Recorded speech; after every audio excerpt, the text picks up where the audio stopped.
Salut à tous, nous sommes le mercredi 24 juillet 2019 et aujourd'hui un sujet croustillant, nous allons parler de lombricompostage, lombricompost ou vermicompost. Alors lombricompostage, c'est la transformation et la valorisation de biodéchets en lombricompost, grâce à l'action de certains vers utilisés pour le lombricompostage.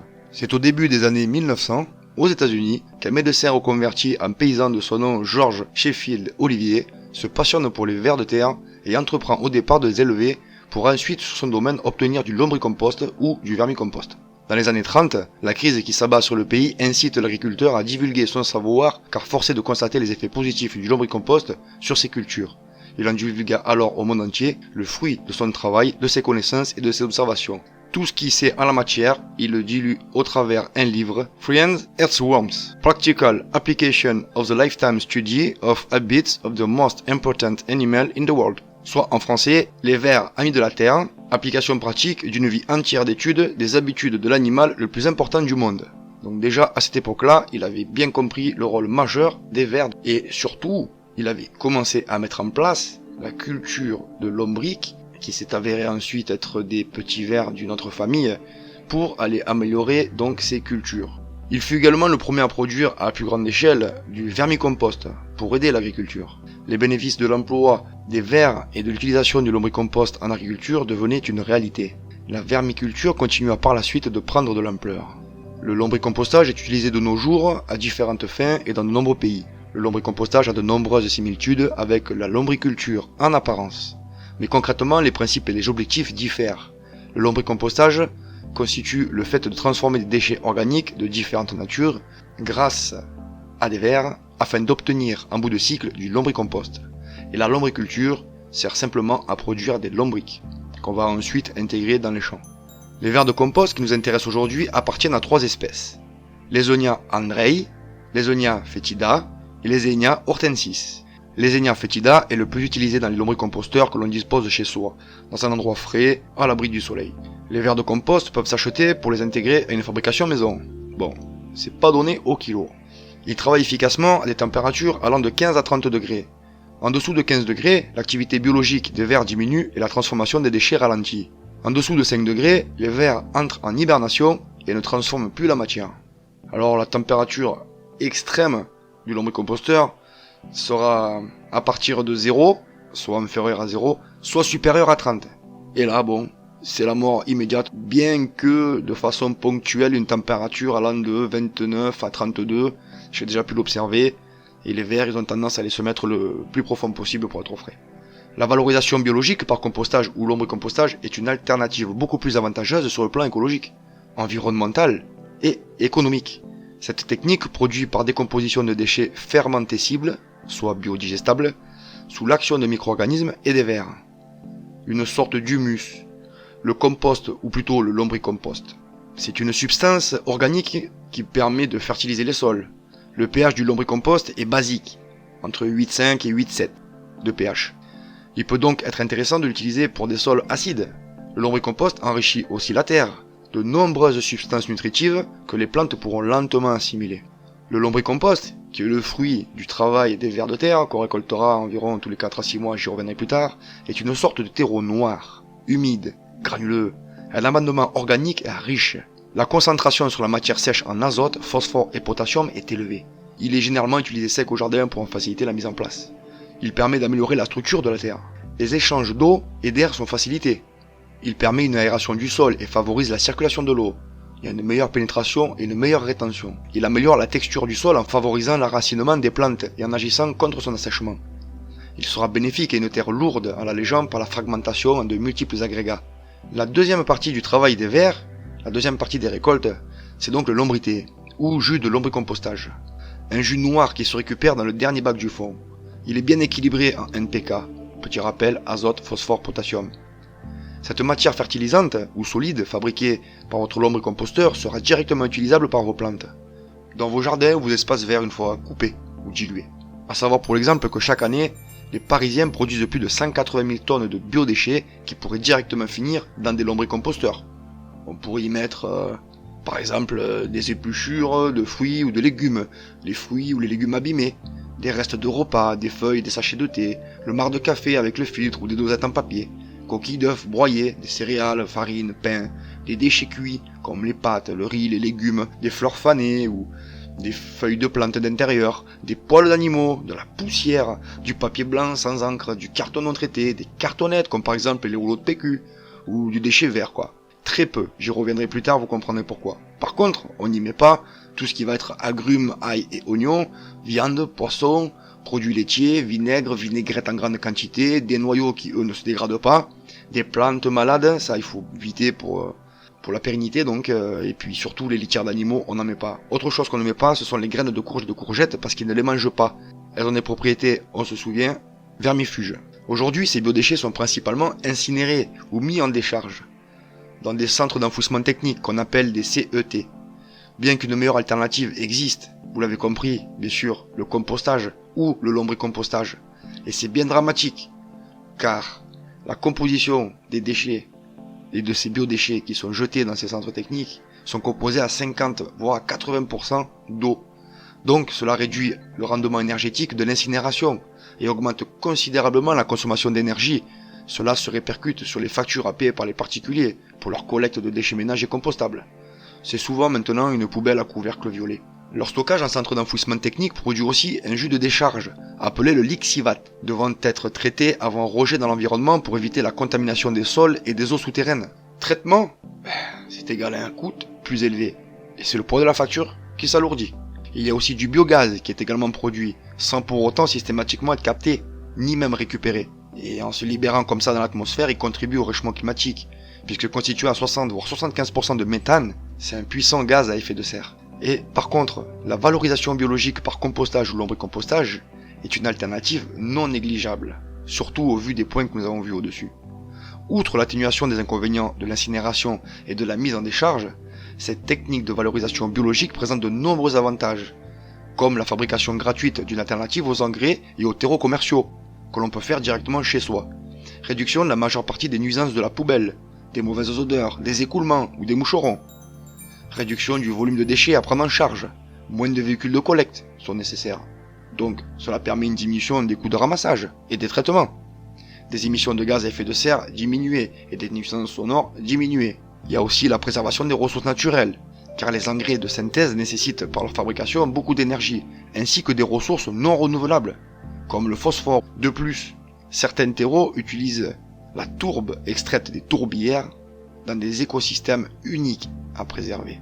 Donc c'est vraiment dommage d'aller taper des ressources non renouvelables pour fabriquer des engrais de synthèse, sachant qu'on peut les faire totalement naturellement chez nous. Il y a aussi le fait que le lombricompost préserve les micronutriments des déchets, surtout des biodéchets. Les engrais de synthèse n'en contiennent pas, eux, et ils sont indispensables en très faible quantité au développement des végétaux, ce qui évite l'épuisement des sols qui perturbe beaucoup la biodiversité et qui conduirait à des déséquilibres dommageables aux cultures. Le lombricompost améliore l'infiltration et la rétention d'eau dans la terre amendée par ce compost. Puis il y a aussi une sensibilisation pour pouvoir avoir une répercussion favorable sur le tri en général. Elle constitue notamment un excellent outil pédagogique auprès des enfants. Ils se régalent de voir ça. On ouvre le boîtier, voit les vers de terre, ils comprennent le cycle. Passons à l'entretien périodique. Dans cette partie, je vais donc vous présenter mon propre lombricomposteur. Il a déjà quelques années de vol, je le possède depuis bientôt 8 ans. Vous voyez qu'il y a donc 4 bacs en haut et un bac récolte en bas. Donc là, il a déjà plusieurs mois de stockage de jus et de lombricompost. Donc il va falloir le nettoyer, le démonter, récupérer les vers et récupérer le terreau, enfin si on peut appeler ça un terreau. Donc dans cette partie vidéo là, je vais vous montrer comment procéder en plusieurs étapes. Ouvrons ce couvercle pour voir ce qui se trouve à l'intérieur. Comme vous pouvez le voir, des restes de cuisine, des déchets, il peut y avoir de la cellulose sous forme de mouchoir. Donc là j'avais préparé son nettoyage. Alors ça fait déjà bien une semaine que j'avais pas donné à manger, vous voyez, c'est déjà bien décomposé. Il y a beaucoup de verre et d'activité à l'intérieur. Avec le temps, les bacs se remplissent, mais la charge n'est pas répartie convenablement, comme vous pouvez le voir. Il y a plus en devant qu'en derrière. Du coup, c'est vrai que ça crée quelques désordres dans le lombrico.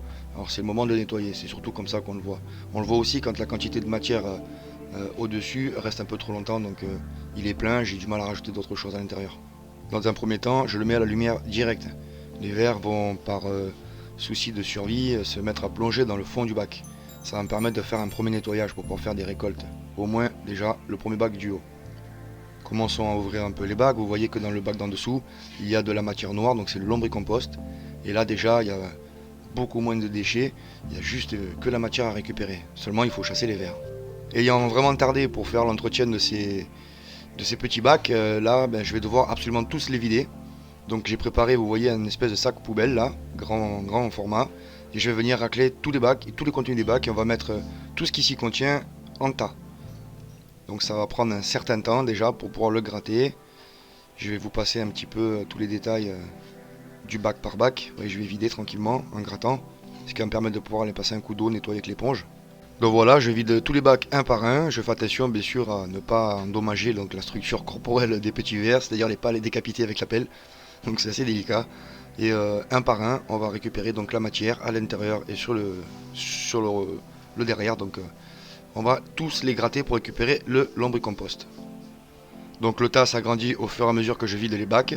Et au plus on descend vers le bas, au moins il y a donc de lombricompost. On se retrouve plus avec des petites couches qui se transmettent au fur et à mesure que les vers se déplacent d'un bac à l'autre. C'est pas comme si il y avait 15 kg vers le bas. Et au plus on descend, au plus on arrive donc vers le bac de récolte du jus. Voilà à quoi ça ressemble vu de l'intérieur. Donc vous voyez que quand il se remplit et qu'on ne fait pas attention, ça a très vite tendance à déborder. Donc faites-y attention parce que ça laisse des grosses taches noires par terre, c'est salissant et puis ça sèche très vite. Donc le mien, comme la plupart d'entre eux, sont munis d'un robinet. On peut aussi le laisser ouvert avec une bouteille en dessous de façon à récupérer au fur et à mesure le lombrité. Une fois toute la matière récoltée, on va la laisser donc à la lumière, pas forcément en plein cagnard. On va la laisser à la lumière pour que le vers puisse plonger en dedans et on va commencer à faire des récoltes au-dessus. Donc on en profite que les vers s'enfouissent dans leur petit tas pour venir nettoyer proprement ce lombricot, lui donner un coup de neuf de façon à pouvoir le restocker pendant de longs mois et faire de belles récoltes. Voici donc une autre technique que je préfère utiliser. Le contenu du lombricomposteur est dans un seau. Le seau est plongé dans un bol d'eau froide. Les vers de terre, enfin les lombrics qui vont plonger dans le fond pour trouver la fraîcheur. Et je vais pouvoir nettoyer le dessus plus facilement. Étant en canicule, je ne veux pas prendre de risques. Ils vont fuir la lumière. Vous voyez, donc là, il y en a encore un peu. Donc on peut nettoyer au fur et à mesure. Il suffit simplement de laisser tremper le seau et la lumière agir. Et eux, ils plongent. Ça va assez rapidement. Le souci étant, c'est qu'à peu près 20 minutes après avoir commencé cette manipulation, il y a eu un gros orage et le ciel noir. Donc j'ai dû mettre en pause cette vidéo et la recommencer le lendemain. C'est sûr que la technique principale, c'est d'étaler le tas et de récolter en surface à la lumière. Donc là, j'ai pas pu le faire. Je vais donc renouveler cette opération jusqu'à atteindre un niveau satisfaisant de litière, c'est-à-dire à peu près 10 cm pour leur laisser dans le lombricomposteur et les réintégrer dans leur milieu naturel. Et petit à petit, en fait, j'ai fait 5, 6, 7 fois cette opération-là. Et à chaque fois, les vers plongent vers le fond. Et c'est assez facile de tout récupérer sans prendre le risque d'endommager la structure corporelle avec une température élevée. Sachant qu'on est en canicule, je répète. Au bout de 3-4 rotations, vous avez vu que le niveau dans le seau a largement diminué et la gamelle bleue s'est remplie. Donc à droite, je me retrouve avec la récolte de lombricompost et à gauche, j'attends que les petits vers aillent dans le fond. Vous voyez, de temps en temps, il y en a un petit, j'essaie de le récupérer quand même. Ça évite d'avoir trop de pertes, mais en général, il y en a très peu. Ils se retrouvent vraiment en grande quantité dans le fond, comme vous allez le voir dans les images qui suivent. 3-4 rotations plus tard, le seau est presque vide. Il n'y a quasiment plus de verre, donc j'arrive à la fin, j'ai quelques bébés là, bon je vais pouvoir les laisser, quitte à en intégrer un peu dans du fumier de cheval, ça va aider à la décomposition. Voilà, je vais nettoyer encore un petit peu ça et on se retrouve dans quelques instants. Donc voilà, ma récolte est faite. J'ai réussi à attraper presque 6 kg de lombricompost et là-dedans il reste juste un tout petit tas qui composera le fond de ma litière et à l'intérieur il y a une forte concentration en verre. Voilà, donc le fond de cette litière va permettre de relancer de nouvelles récoltes, relancer un cycle. Vous voyez que le tas est riche en petits vers, je pense qu'il doit avoir pas loin de 400 grammes. Beaucoup ont déjà plongé en dessous, c'est très concentré, il y a beaucoup de vie, dès qu'on apporte à manger, de toute façon il se multiplie très rapidement. Voilà, l'opération est faite, il ne me reste plus maintenant qu'à tout remonter, me laver les mains et je le remets dans le garage au frais tranquillement. Je vais y apporter à manger très vite parce que là du coup ils n'ont pas beaucoup. Ça permettra qu'ils se redéveloppent un peu plus davantage. Avec une telle quantité de verre, il est fortement possible de faire plusieurs lombricots. Il suffit d'y mettre une bonne poignée au départ et puis ça se relance. Bon, il est temps de remettre tout le monde dans sa maison. Donc je vais laisser la litière sur le tas du dessus. Et puis je vais commencer à leur mettre à manger. Et j'espère que ça va rapidement se refaire, sachant qu'ils vont transiter du bac du dessus au bac d'en dessous. Donc très rapidement le bac du dessus va se vider, on va retrouver du lombricompost dans les bacs en dessous. Enfin, vous voyez, on a déjà commencé à traverser. Donc c'est tout propre, c'est nickel. Comme vous voyez, j'ai fabriqué un petit support pour poser mes bacs parce que les pieds en plastique c'est pas vraiment solide, il s'est déjà cassé la gueule. Voici donc la récolte finale. Ça, je vais le laisser sécher tranquillement à l'abri du soleil direct. Je vais peut-être faire une petite récolte de verre en dessous. Et c'est reparti pour un tour. L'utilisation du lombricompost et du lombrité. Le lombricompost et le lombrité contiennent des éléments nutritifs, comme j'ai pu le dire, azote, phosphore, potassium, qui permettront d'enrichir le sol de vos plantes d'intérieur ou d'extérieur. Par contre, souvenez-vous d'une chose, si vous l'utilisez en extérieur, il y a un petit auxiliaire du jardin qui apprécie particulièrement la gourmandise de manger ce genre de vers de terre. C'est donc la top. En mettant le lombrité dilué sur vos cultures, attendez-vous peut-être avoir débarqué des tops, ce qui m'est arrivé il y a quelques années en arrière à la microferme biologique Les Mousins. Je vous l'avais fait en vidéo, je crois qu'on peut le voir d'ailleurs sur la chaîne YouTube, on peut retrouver cette vidéo-là. Donc attention toutefois à utiliser cela en hors saison, un peu comme on amende un sol hors saison, et qu'après on n'y touche plus. Ben là c'est à peu près pareil, il faut savoir l'utiliser à la bonne période. Parce que si les galeries de top se mettent à arriver pendant vos cultures, alors là, c'est pas super. Alors, commençons par parler du lombrité. Le lombrité, c'est le résultat de la décomposition des déchets par les bactéries. En effet, l'activité des bactéries libère l'eau contenue dans les déchets organiques, un peu comme une presse. Et cette eau percole à travers le compost déjà produit et se charge en éléments fertilisants pour devenir un engrais liquide. Le lombrité sera toujours utilisé dilué. Il contient une telle quantité d'éléments nutritifs qu'il pourrait être nocif pour la plupart des plantes si utilisé pur. Avant d'utiliser votre lombrité, diluez-le au moins de 1/10, c'est-à-dire un volume de lombrité dans 9 volumes d'eau. Selon les plantes, j'arrive à diluer 3/10, notamment pour tout ce qui va être plantes de tomates que j'ai fait partir un peu trop tôt, par exemple, ou alors pour nourrir des pieds de vigne ou de framboise. Le lombrité que vous obtiendrez dépendra de la quantité des déchets apportés, du type de déchets, de l'environnement où il est placé votre lombricomposteur et du modèle de lombricomposteur que vous possédez. En effet, certains modèles plus aérés ne produisent presque pas de jus. Donc, veillez à prendre un modèle soit au minimum similaire au mien, ou alors à vous le fabriquer. Le mien, il produit de très bonnes quantités, comme vous avez pu le voir, et j'en suis extrêmement ravi. C'est pour cette raison que depuis plus de 8 ans, je le garde. Parlons maintenant du lombricompost. Il peut être utilisé pour favoriser la croissance de vos plantes, pur ou dilué selon vos besoins. Cependant, je vous conseille d'utiliser dans une proportion de 20% en volume avec le terreau ou la terre dans lesquelles se développent vos plantes, car elles arrivent à l'assimiler lentement, sans pour autant perturber la croissance par un surengraissement. L'utilisation du lombricompost se fait en général sécher. Comme je vous l'ai dit, ça facilite donc son épandage ou son utilisation. Alors pur et en surface, disposez d'une couche d'une épaisseur d'environ 2 cm à la surface de la terre. Arrosez normalement. Les nutriments seront ainsi entraînés dans la terre vers les racines, à chaque arrosage. L'utilisation du lombricompost dilué. Le lombricompost est une base idéale pour un mélange avec un autre substrat. Les proportions suivantes donnent de bons résultats, mais vous pouvez adapter en fonction des besoins de la plante concernée. Selon si elle va rapidement épuiser le sol, vous savez qu'elle va être gourmande. Donc vous pouvez enrichir un peu plus. Par exemple, pour rempotage, 2 parts de terre, une demi-part de lombricompost et une demi-part de sable. Pour le drainage principalement. Pour faire germer les graines, 1 part de lombricompost, 3 parts de support de culture, terre ou terreau. En général, moi je mets 1 part de lombricompost, une petite part de sable pour drainer, 1 part de terreau et 1 part de terre. Et là j'arrive à avoir un truc qui est à peu près correct. Je vous ai fait une vidéo là-dessus en début de saison. Comment améliorer la production de mon lombricomposteur? Ah, bonne question. Eh bien simplement en coupant les gros déchets en petits morceaux.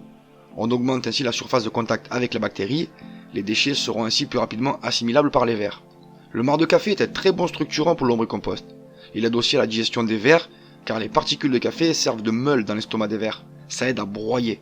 Le café aurait également une action positive sur la reproduction des vers. Ça les hyperactive un petit peu, si je puis dire ainsi. Les coquilles d'œufs broyées à l'aide d'un pilon, ou d'un mixeur, d'un blender, ou quelque chose comme ça, ou même simplement à la main si c'est bien sec, permettront de réguler l'acidité et aideront à la digestion des vers. Les coquilles d'œufs sont plus friables et se boivent plus facilement lorsqu'elles sont bien sèches. Laissez-les de côté pendant 2, 3, 4, 5 jours avant de les broyer. Aussi, si vous voyez à un certain temps que les coquilles restent, c'est que votre lombricompost est stable et pas vraiment acide. Donc ils n'ont pas besoin de tamponner avec les broyats de coquilles d'œufs. Certains déchets légèrement acides, ail, oignons, agrumes, Vraiment, je déconseille. On peut en mettre sous certaines réserves, mais je vous déconseille d'en mettre, car ils peuvent changer l'acidité du milieu et nuire au verre.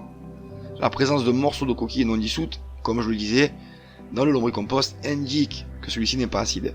Certaines plantes aromatiques ne doivent pas être mises telles quelles dans le lombricomposteur, comme le thym, le romarin ou la lavande que vous prenez dans vos jardins.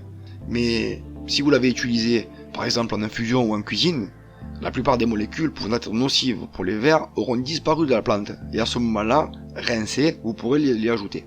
Alors tout ce qui va être huile, graisse, produits huileux, tout ce qui va coller, c'est déconseillé. Parce que ça va se coller au verre, ça empêche simplement leur peau de respirer et ça les asphyxie. Parlons des autres habitants du lombrico. C'est vrai qu'il y en a quand même pas mal. Au début j'étais un peu étonné, et puis finalement j'ai compris, à force de lire un peu des ouvrages à ce sujet-là, que c'était tout à fait normal. Donc on a les colamboles. Les colamboles, c'est des petits insectes blancs qui mesurent environ 2 mm. Ils se nourrissent de matière organique en décomposition et ils participent à la transformation de vos déchets en compost. Ils ne sont absolument pas dangereux pour les vers, ils travaillent ensemble. Ils sont présents dans la plupart des lombricomposteurs, parfois même en très grande quantité. On y trouve aussi des acariens, parce qu'il n'est pas rare d'en dénicher pas mal dans le lombricomposteur. Les acariens sont des êtres vivants minuscules qui participent au processus de dégradation et ne sont pas dangereux pour les vers. Ils ont un gros corps tout rond et une petite tête à 8 pattes, à peine visible. On y trouve aussi des vers ankhitrèdes. On les retrouve très souvent dans les lombricomposteurs, ces petits vers blancs d'environ 2 cm.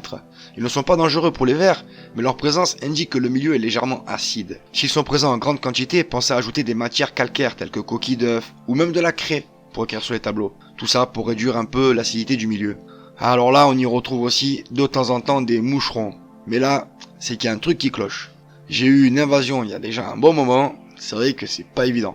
Au cours de votre expérience de lombricompostage, vous aurez probablement à affronter la présence de moucherons, en plus ou moins grande quantité. Ceci n'est pas une fatalité en soi, puisqu'il est normal de pouvoir en trouver. Mais en grande quantité, la présence de moucherons, même si elle n'est pas un problème, est simplement gênante.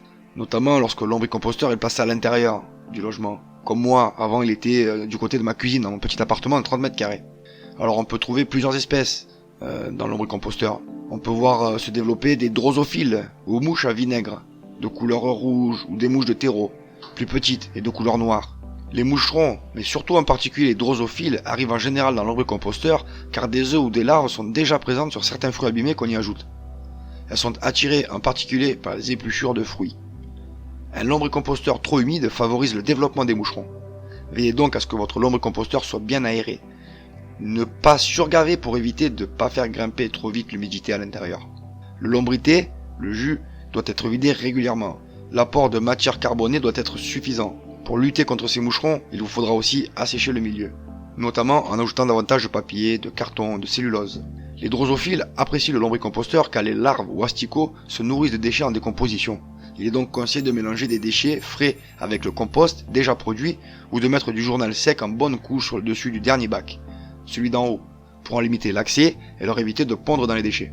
Il faut vider régulièrement l'ombrité comme je l'ai dit, aérer en ouvrant régulièrement le couvercle pour en faire sortir les moucherons déjà adultes et éviter qu'ils repondent à l'intérieur. On peut aussi ajouter de la fibre de coco ou du marc de café. Les questions courantes. Est-ce que l'apport de matière carbonée est nécessaire?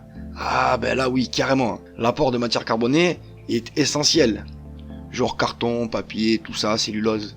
Et il est même indispensable dans le lombricomposteur.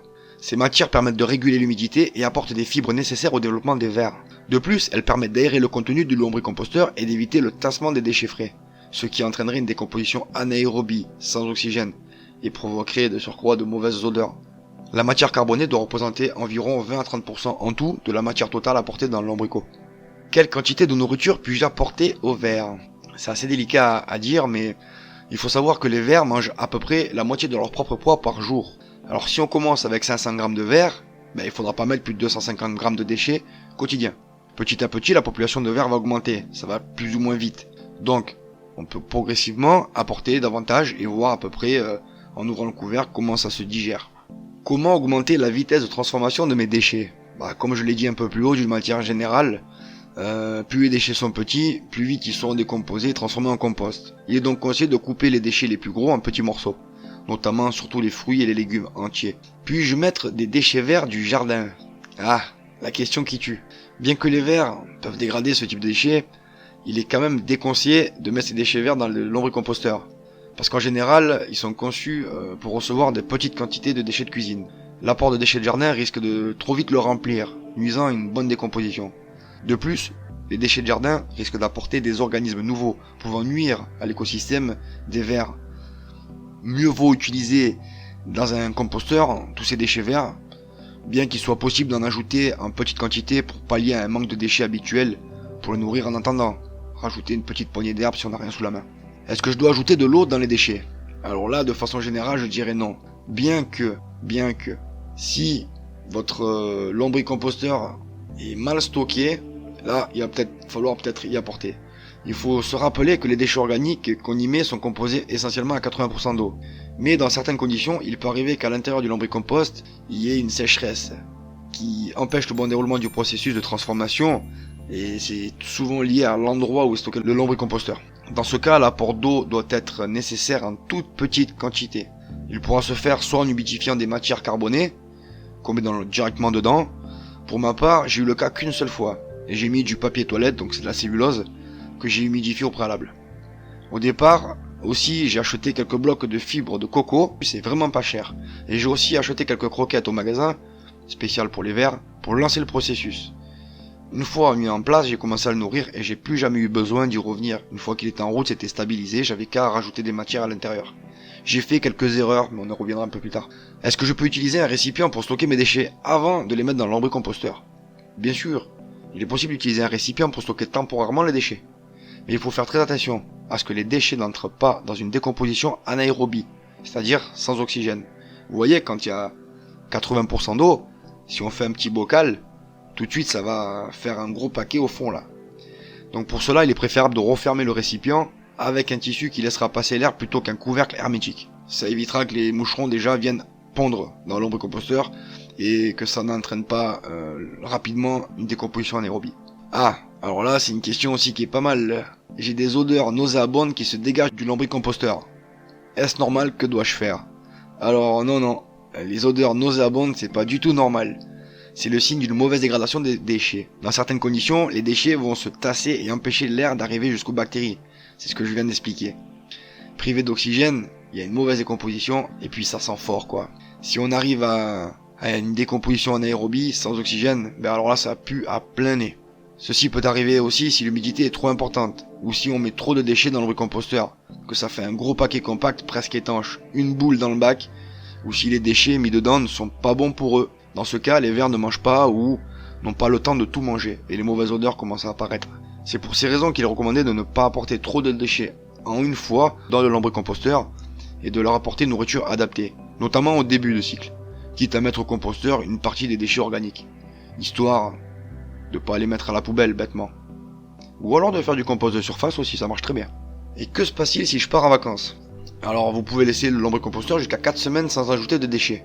Pour ma part, ayant déménagé à 700 km, j'ai eu une succession d'aventures qui m'ont fait qu'une fois sur place, je suis tombé en panne de bagnole, j'ai eu un petit accident au poignet, ça m'a empêché d'y revenir rapidement, récupérer dans le sud donc mon lombricompost et d'autres cartons. Ils sont restés tout seuls dans l'appartement pendant 3 mois. J'ai cru une hécatombe. Je suis arrivé, j'ai soulevé le couvercle, et bien figurez-vous que j'ai retrouvé de l'activité. Bon, tout ce que j'avais ajouté dedans était complètement décomposé. J'ai rajouté un peu de nourriture et le lombrico est parfaitement reparti. Donc d'une façon générale, si vous partez en vacances, rajoutez une bonne petite couche de 3-5 cm de déchets et vous partez tranquille. C'est pas comme un chat ou un poisson rouge, ils sont très autonomes.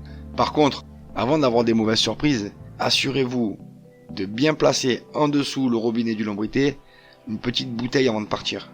Parce que celui-ci a tendance à très vite partir, surtout si c'est un petit format comme le mien. Toutes les semaines je suis obligé d'aller le vider, parfois j'oublie. Et étant donné qu'ils sont très actifs, j'ai une espèce de grosse flaque noire par terre, ça fait un peu dégueu quoi. Et c'est dommage, c'est du gâchis et j'aime pas trop le gaspillage. Mon lombrité, je l'ai acheté, il me semble, dans les 80 € à l'époque dans le commerce. C'est le Family Worms, si je me rappelle bien de mémoire. Ah, des moisissures vertes ou rouges et des filaments blanchâtres apparaissent à la surface du lombricompost. Est-ce normal, docteur? L'apparition de moisissures, c'est tout à fait normal, surtout au démarrage du système. Les moisissures se développent surtout sur certains types de déchets, tels que le pain, et éventuellement les agrumes, alors vraiment, je vous déconseille d'en mettre. Tout ce qui va être un peu à base de farine aussi, ça va faire des moisissures bien vertes, etc. Sur certains fruits, ça va faire des petites moisissures rouges. Ces moisissures se développent donc, et c'est normal comme je le disais, et elles participent aussi à la transformation des déchets et vont commencer leur décomposition. Elles vont entamer le processus que les bactéries prendront ensuite en charge. Leur présence est sans danger pour les vers, aucun. Des fourmis viennent dans mon lombricomposteur et comment je peux les empêcher de y rentrer? Ah bah alors si le lombricomposteur est placé à l'extérieur, il peut arriver que des fourmis y viennent. Bah c'est normal, elles veulent se nourrir, hein, comme tout. Donc en général c'est le signe que l'intérieur est un peu trop sec, parce que sinon elles y vont pas. Pour empêcher les fourmis de venir, vous pouvez mettre un récipient avec de l'eau à chaque pied du lombricomposteur, comme ça elles n'arriveront pas à y monter, ou l'enduire les pieds de vaseline pour qu'elles ne puissent plus y monter. Et là, alors là ça a été ma meilleure aventure. Je vous l'explique parce que franchement ça a été exceptionnel. Les vers se font la malle. Ils sautent par le dessus, sans parachute, et crèvent dehors. Est-ce normal? Franchement, c'est pas du tout normal. Je pense qu'il faut directement revoir le contenu des bacs. Est-ce que vous avez pas mis des agrumes à l'intérieur? Voilà, c'est la grosse connerie que j'ai fait. Je me suis fait 2 litres de jus d'orange. J'ai mis 1 kg de citron avec des épluchures d'orange. Le lendemain matin, j'avais 1 kg de vers de terre par terre à moitié sec. Le contenu acide pousse les vers à fuir par le haut et ils arrivent à en sortir, je vous rassure. Ils passent vraiment par un petit trou, ils arrivent à se mettre à plat et ils poussent le couvercle. On les retrouve tout secs, tout autour du bac, donc franchement c'est à éviter. Bon, je pense avoir fait le tour complet de ce que je peux savoir sur le lombricompost et le vermicompost. Maintenant, si vous avez des questions complémentaires, n'hésitez pas à m'en faire part dans le fil des commentaires, donc je me ferai un plaisir de vous y répondre. Parce qu'à mon avis j'ai dû oublier pas mal de choses, ça fait 8 ans que j'utilise et je suis pas prêt à en changer. Donc c'est vrai que pour ma part, je vais surtout y mettre les déchets de cuisine, et tout ce qui va être lié au jardin, je vais le mettre dans des bacs à compost. Je récupère ça tous les 3 à 4 mois et le lombriquet très souvent. Je dilue et j'arrose, comme je l'ai dit, mes vignes et mes petits fruits rouges. Et aussi tout ce qui va être en ma petite nurserie quoi, tous les jeunes arbres, ils aiment bien ça. Surtout quand je mets que de la terre et pas de terreau. Bon bah écoutez, cette vidéo est faite, à vous maintenant. Je sais qu'il est possible de construire et d'autoconstruire des lombricomposteurs, mais ça je pense que ça sera le sujet d'une autre vidéo. Et voilà, c'est déjà fini, maintenant c'est à vous de jouer. Si la vidéo vous a plu, n'hésitez pas à déposer donc un petit pouce bleu. En vous abonnant, si vous cliquez sur la clochette, vous serez notifié des nouvelles mises à jour. Et si le cœur vous en dit pour me soutenir davantage, vous pouvez passer sur mon Tipeee dans la description, ou voir une petite pub ou effectuer un petit don. A très bientôt et joyeuse plantation. Ciao ciao.